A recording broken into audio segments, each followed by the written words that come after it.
Number 1.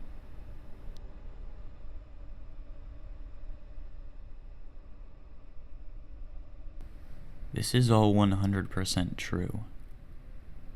It could be a coincidence, but the details were so exact and symbolic. It has to be my dad. My father, who I love beyond words, passed away on Thanksgiving. He adopted me and gave me enough love to last lifetimes. In our last day together, we came up with a sign he would give me if he was able to from the other side. We settled on flickering the streetlights in a certain way when I was near, and it was safe. My fiancée took me ice skating yesterday. It was hard on me because I loved ice skating with my dad. My fiancée reminds me a lot of my dad, actually, personality-wise. He's been a huge source of comfort for me. While skating, we got out of the rink so the employees could clear the ice. It was an outdoor rink with tons of beautiful Christmas lights and old-fashioned street lights. While we were sitting, I got upset about my dad. A huge source of sadness for me is that my fiancée, who is from another country, did not get to meet him in person before he died. While thinking about this, I saw the street light near us blinking in a slow, steady pattern. Just what we had agreed on. It gave me chills, made tears come up all over again in disbelief. I whispered, "Dad?" At that exact moment, it stopped blinking and the light stayed on. I turned to my fiancée in disbelief and pointed it out. At some point, I mentioned that I hoped it really was him and not just a coincidence. My fiancée told me it is him, without a doubt. This part was the most convincing to me. At that exact moment, right after he said that, the light suddenly got twice as bright. It could have just been a coincidence, but I'm just too convinced due to the way it all occurred. I'm not embellishing or misremembering. It was a moment of serendipity for me. I feel very at peace today.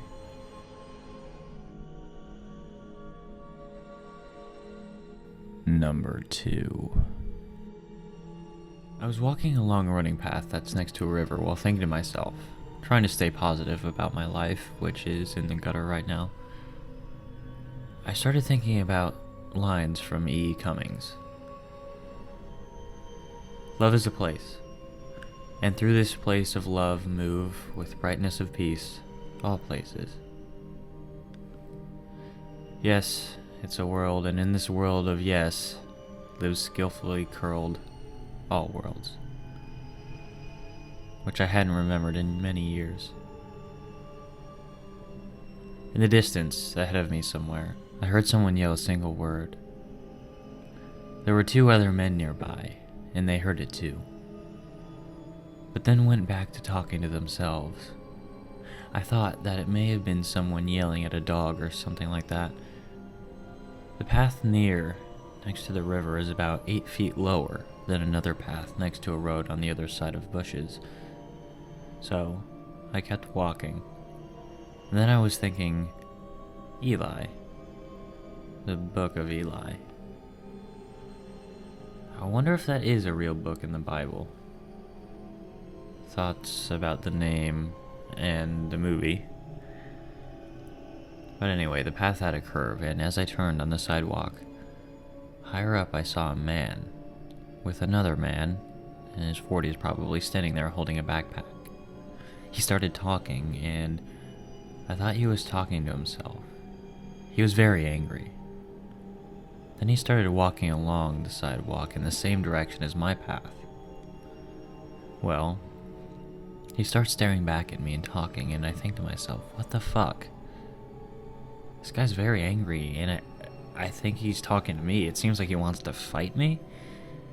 Then he puts his bag down and starts walking across the grassy hill towards me. I think to myself, oh my god, I'm gonna have to fucking fight this guy. Just keep walking, ignore him. And then he stopped walking towards me and stood there. He was now behind me and to my left.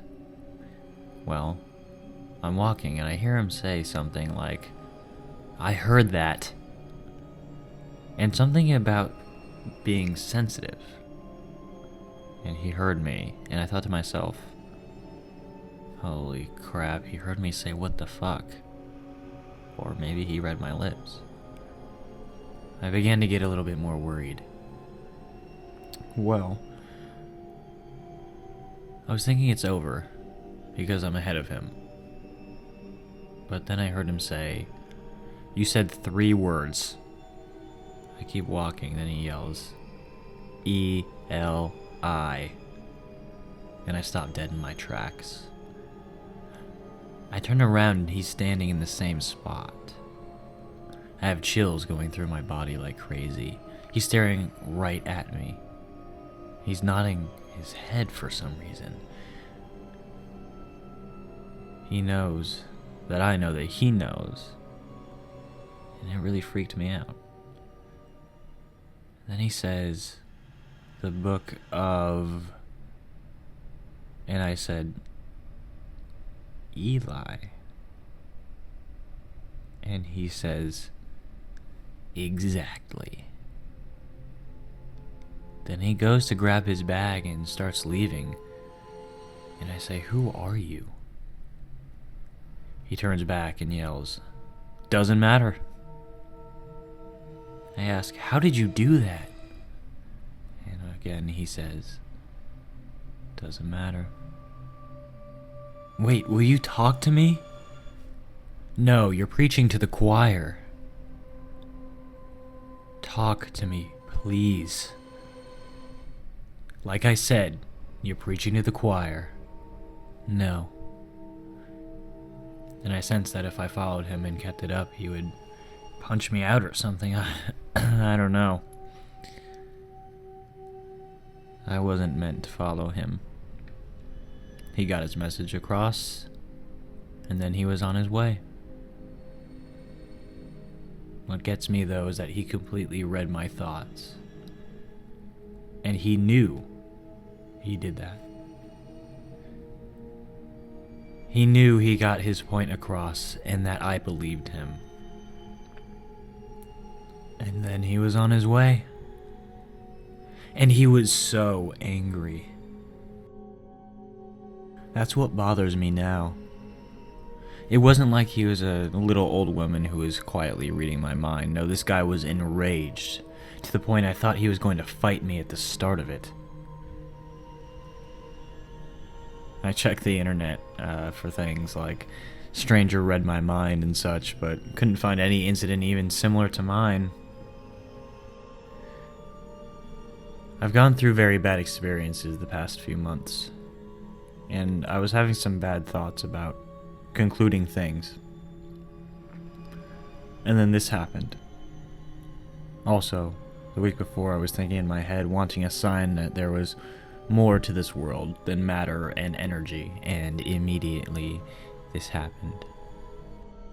Furthermore, about 16 years prior to now, I had a similar incident. I was at a bus stop and a homeless man approached me and said my first name. And then he said, "You know who I am." I didn't. I told him that, and then he said, "I know what you want to be." And in my head I thought, I want to be an angel. He stares me straight in the eyes. An angel?